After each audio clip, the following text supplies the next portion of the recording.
this is a banga stew. We not finish it, you understand? So I'm going to use it to make banga rice out, please. So the banga is big.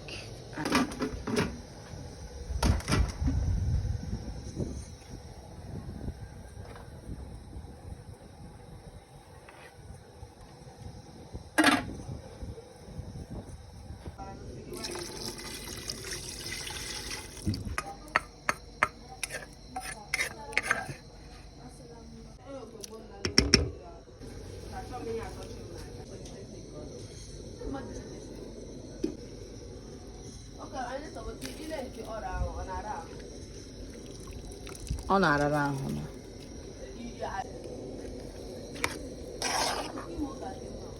ọ ga-adị mma ma iweta ọ ga-adị mma.